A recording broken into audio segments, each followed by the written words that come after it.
কম লোক আছেন আমাদের সমাজে এবং নিম্ন শ্রেণীর লোকেরা উপরের লেভেলের হয়ে গেছে।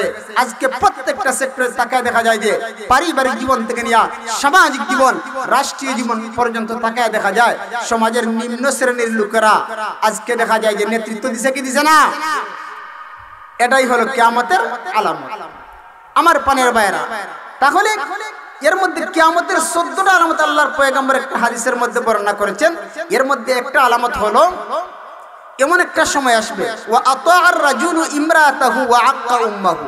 আল্লাহর নবী ডাক দেয়, ও আমার মায়ার উম্মতরা, এমন একটা সময় আসবে ওয়া আতাআর রাজুলু ইমরাতাহু ওয়া আক্কা উম্মাহু। এমন একটা সময় আসবে তাকে দেখবে পুরুষেরা তার স্ত্রীর কথা মতো চলে, ওয়া আক্কা উম্মাহু, তার মার সাথে অবাধ্যতা করে। এরকম লোক আছে না নাই? আমার পানের ভাইরা, আল্লাহর পয়গম্বর বলেন এটাই হইল কিয়ামতের আলামত। আমার পানের ভাইরা, ছোট্ট একটা ঘটনা মনে হয়েছে। এক বাদশা, সে তার স্ত্রীর কথা মতো চলে। এরকম লোক আমরা সমাজে আসেনি, বউর কথা উঠে আর বই আছে না নাই? একটু জিরো বলেন, আছে না নাই? এবার ওই বাদশা তার স্ত্রীর কথায় চলে। তার একটা খাদেম ছিল, তার একটা চাকর ছিল। একদিন তার চাকর তার খাদেমে কিছু মাছ কিনে আনছে বাদশার জন্য পছন্দ কইরা। এবার বাদশার সামনে আইসা কয়, বাদশাহ মহারাজ, আপনার জন্য আমি এই মাছগুলো আনছি, আমি আপনার লাগি বড় পছন্দ কইরা মাছগুলো আনছি, মাছগুলো নেন। বলে বেটা মাছের দাম কত? মাছের দাম হইল 4000 টাকা। কয় হাজার? 4000। বেটা কই যে বাদশাহ কয়, যেহেতু আমার খামলাটাই আমার লাগি বড় পছন্দ কইরা মাছ আনছে, তারা 40,000 টাকা মুঠ করে বাই বাই দিলাইছে। এবার বই দিকে হয় 40টা মাছ দিলাই, 40টা মাছের বদলে তারা 4000 টাকা দিলাই। না না, এটা হতে পারে না, যাও টাকা তাড়াতাড়ি ফেরত আনো। এবার বেটা কই, আমি টাকাটা কিরকম ভাবে ফেরত আনবো? তারা আমি 4000 টাকা দিলাইছি, এখন কিভাবে ফেরত আনবো? এবার বউয়ে ডাক দেখো, তুমি একটা বুদ্ধি খাটাও, আমি তোমারে বুদ্ধি দেই। কারণ যে এরকম কিছু মহিলা আছে না নাই, স্বামীরা সবসময় বুদ্ধি দেয়। এবার ওই মহিলা ডাক দেখো, তুমি একটা কাজ করো, তারা ডাক কেন জিজ্ঞাসা যে মাছগুলো আনছো বেটা, মাছগুলো বেটা না বেটি? হে যদি কই বেটা, তুমি কইবে আমি বেটি খাই, বেটি খাই বেটা খাই না। হে যদি কই বেটি, তুমি কইবে আমি বেটি খাই না বেটা খাই। এবার বাদশাটা যা বেটা কলিমুল্লাহ সলিমুল্লাহ দিকে আয়, আইছে।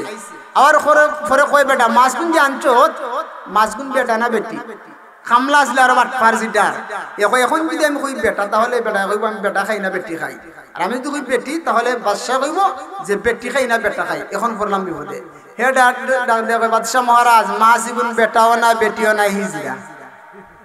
এখন তার বউ এত হাসি শুরু করছে, বা হাসি দেখিয়া বাদশাহ কয়, রে আমার বউর মুখের মধ্যে হাসি উঠে না, আজকে আমার খামলাও আমার বউর মুখে হাসি উঠাইছে।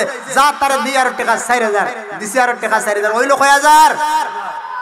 এবার টাকা দেওয়ার পরে বেটির মিটার গরম হাই রে হাই, আমি আসতাম টাকা আরো 4000 দিলাইলো বেটায়, 8000 টাকা দিলাইলো। এবার যাও টাকা ফেরত আনো। এবার যেই মাত্র এবার হয়ে আমি তার টাকা দিলাইলাম, কিরকম ভাবে ফেরত আনমু? এটা তো হয় না, তার চোখের সময় হাসবার আছে তো।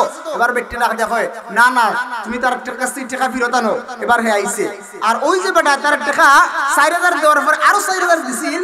ওই 4000 যে সময় দিছে, ওই সময় একটা শিকি, একটা দেড়হাম মাটির মধ্যে পড়ে গেছে। আর তার খামলা বেটায় ওই টাকাটারে হাতের মধ্যে লিয়া সুমা খায়। সুমা খাওয়ার পরে এবার ঘরের মধ্যে গেছে। এবার বেটাটা কেনছে আনার পর বেটে কয়, তারে জিজ্ঞাও, একটা শিকি পড়লো আমার মধ্যে, একটা শিকি পড়লো নিচে, শিকিটা খেলে তুললো, তার কি টাকার অভাব আছে? তুমি তো তার অনেক টাকা দিছো।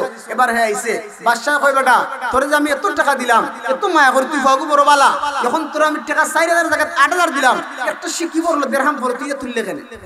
এবার খামলা ভাত বাটফার। হ্যাঁ ডাক দেখো, বাদশাহ মহারাজ, টাকাটা আমি এই জন্য তুলছি, এই টাকার মধ্যে আপনার ফটো আছে, এই জন্য যদি এই টাকাটা মাটির মধ্যে ফালাইলে থাকে তাহলে মানুষের পাত পড়তে পারে, আপনার সম্মান করে আমি টাকাটা তুললে সুমা খাইছি। এবার বাদশাহ হয়েছে আরো খুশি, দিছে তার টাকা আরো 4000। ওই যে 1000 12,000। এবার বাদশাহ টাকা 12,000 দেখো, রে যাও ডুলডুফ গুলি তোমরা বাসি বাজাও, যে বউর কথায় মরবো হে মরবো। এখন বউর কথা শোনাবি হতাইছে গাইছে না আমার পানের ভাইরা। আল্লাহর পয়গম্বর বলেন, ওয়া আতাআর রাজুলু ইমরাতাহু ওয়া আক্কা উম্মাহু।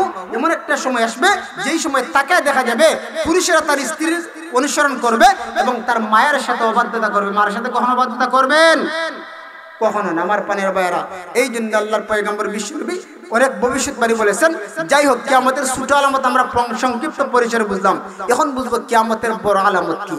কিয়ামতের বড় আলামতের মধ্যে একটা আলামত হলো দাজ্জালের আগমন। কার আগমন? আমার কথা বুঝেননি? দাজ্জালের আগমন। দাজ্জালকে কোনদিন দেখছেননি? দাজ্জাল আমরা কোন দেখি নাই, কিন্তু দাজ্জাল এখন আছে কোথায়? দাজ্জাল এখন আছে কই জানেননি? দাজ্জাল আছে বর্তমানে ভারত মহাসাগরের মধ্যখানে একটা দ্বীপের মধ্যে। কই? আল্লাহর পয়গম্বর বিশ্বনবী একদিন হাদিস বর্ণনা করলেন, নবীজি জোহরের নামাজ পড়িয়া সাহাবায়ে কেরামদেরকে নিয়ে বসে আছেন, এমন একটা মুহূর্তে আল্লাহর পয়গম্বর ডাক দেখো, ও সাহাবীরা, দাজ্জাল মক্কার মধ্যে না মদিনার মধ্যে না, দাজ্জাল আছে পূর্ব দিকে। মক্কা থেকে অর্থাৎ আরব থেকে পূর্ব দিক হলো ভারত। আমার পানের ভাইয়েরা, আল্লাহর পয়গম্বর বিশ্বনবীর একজন সাহাবী যার নাম হলো তামিমে দারি রাদিয়াল্লাহু আনহু, আল্লাহর পয়গম্বরের মুখ থেকে যেই মাত্র শুনেছে দাজ্জাল আছে ভারতের মধ্যে, দাজ্জাল আছে পূর্ব দিকে, নবীর সাহাবী তামিমে দারি রাদিয়াল্লাহু আনহু ডাক দেখো, ইয়া রাসূলুল্লাহ, ইয়া হাবিবাল্লাহ, ও আল্লাহর নবী, দাজ্জাল যদি পূর্ব দিকে থাকে তাহলে দাজ্জালটা আমি দেখতে চাই। আল্লাহর নবী ডাক দেখো, রে আমার সাহাবী, দাজ্জাল দেখার পরে তুমি সহ্য করতে পারবে না, দাজ্জাল হলো ভয়ঙ্কর রূপের। আল্লাহর পয়গম্বরের সাহাবী তামিমে দারি ডাক দেখো, ইয়া রাসূলুল্লাহ, ইয়া হাবিবাল্লাহ, ও